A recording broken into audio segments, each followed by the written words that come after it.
السلام علیکم۔ آج ہم سٹارٹ کریں گے آیت نمبر 27 سے، تو چلیں سٹارٹ کرتے ہیں۔ اللہ کے عہد کو مضبوط باندھ لینے کے بعد توڑ دیتے ہیں۔ اللہ نے جسے جوڑنے کا حکم دیا ہے اسے کاٹتے ہیں اور زمین میں فساد برپا کرتے ہیں۔ حقیقت میں یہی لوگ نقصان اٹھانے والے ہیں۔ اب اللہ تعالیٰ نے یہاں پر واضح کر دیا کہ نقصان اٹھانے والا کون ہے، اور یہ بہت امپورٹنٹ ہے کہ اللہ نے جن چیزوں کو جوڑنے کا حکم دیا ہے ان کو توڑتے ہیں۔ نہ صرف اللہ کے حقوق نہیں نبھاتے بلکہ جو حقوق العباد ہیں وہ بھی صحیح طرح سے نہیں نبھاتے۔ اب یہاں یہ بات کہہ دی گئی ہے ہم مسلمانوں کے لیے، جو ایسی آیات ہیں جہاں پر اللہ نے مچھر کی، مکھی کی مثال بیان کی ہے۔ ہمارا سبق اس پہ یہ ہے کہ ہم قرآن کے الفاظ پر کبھی بھی جو ہے امبیرس نہ ہوں، شرمندہ نہ ہوں۔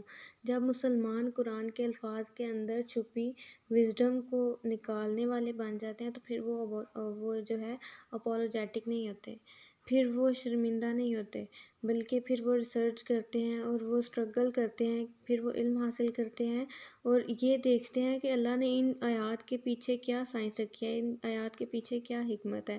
اب اللہ تعالیٰ نے یہاں پر سوال پوچھا ہے، کیف تکفرون باللہ، کہ تم اللہ کے ساتھ کفر کا رویہ کیسے اختیار کرتے ہو، حالانکہ تم بے جان تھے، اس نے تم کو زندگی عطا کی، وہی تمہاری جان سلب کرے گا، پھر وہی تمہیں دوبارہ زندگی عطا کرے گا، پھر اسی کی طرف تمہیں پلٹ کر جانا ہے۔ اللہ تعالیٰ نے سائیکل بتا دی ہے یہاں پر ہمارے، جو آگے سورہ اعراف میں بھی آئیں گے۔ اللہ تعالیٰ نے ہمیں روحوں کی شکل میں زندہ کیا، پھر سب روحوں کو سلا دیا، اور پھر ہماری جو مائیں ہیں ان کے پیٹوں میں ہمیں دوبارہ زندگی دی، پھر ہم اس دنیا کے اندر آئے، پھر اللہ تعالیٰ ہمیں اس دنیا میں موت دے گا، اور اس موت کے بعد ایک اور زندگی ہے جس کے لیے آیا ہے، پھر تم اس کی طرف لوٹائے جاؤ گے۔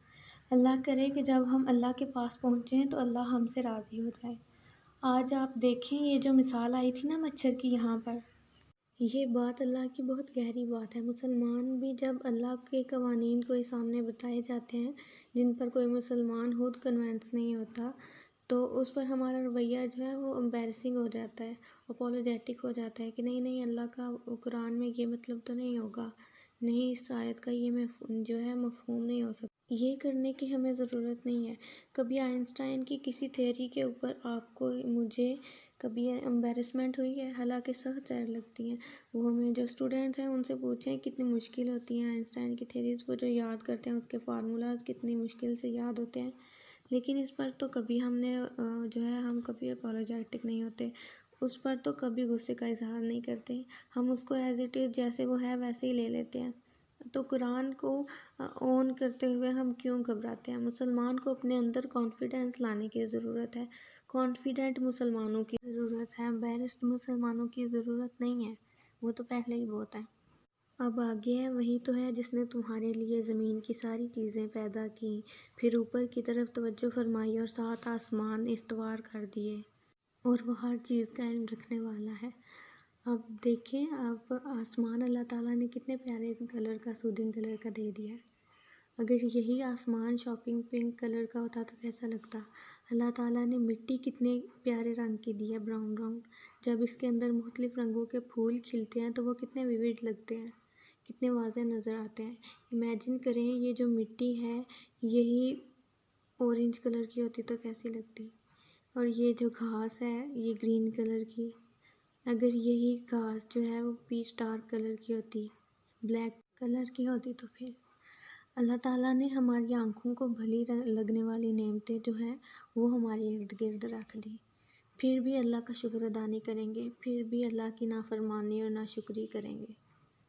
کیف تکفرون باللہ، کیسے تم اللہ سے کفر کرتے ہو، کیسے تم اس کی ناشکری کرتے ہو، کیسے تم اس کی باتوں کو، اس کے احکامات کو نہیں مانتے ہو۔ اب آگے آیت نمبر 30 سے جو ہے وہ ذکر آ رہا ہے آدم علیہ السلام کی تخلیق کا، وہ آدم علیہ السلام جنہیں اللہ تعالیٰ نے اپنا خلیفہ ڈکلیئر کیا۔ پھر ذرا اس وقت کا تصور کرو جب تمہارے رب نے فرشتوں سے کہا تھا کہ میں زمین میں ایک خلیفہ بنانے والا ہوں۔ خلیفہ کہتے ہیں عربی زبان میں، اگر ہم آسان طریقے سے اس کو سمجھیں تو اللہ سے احکامات لینے کے بعد، اللہ سے احکامات وصول کرنے کے بعد اس کو دنیا میں نافذ کرنے والا، یہاں پر خلیفہ سے مراد یہ ہے۔ تو اللہ تعالیٰ نے کہا کہ میں زمین میں ایک خلیفہ بنانے والا ہوں۔ انہوں نے عرض کیا کیا آپ زمین میں کسی ایسے کو مقرر کرنے والے ہیں جو اس کے انتظام کو بگاڑ دے گا اور خون ریزیاں کرے گا، اور آپ کی حمد و ثنا کے ساتھ تسبیح اور تکبیر تو ہم کر ہی رہے ہیں۔ اللہ نے کیا کہا، میں جانتا ہوں جو تم نہیں جانتے۔ اللہ جانتا ہے کہ اللہ نے کس حکمت کے لیے انسان کو پیدا کیا ہے۔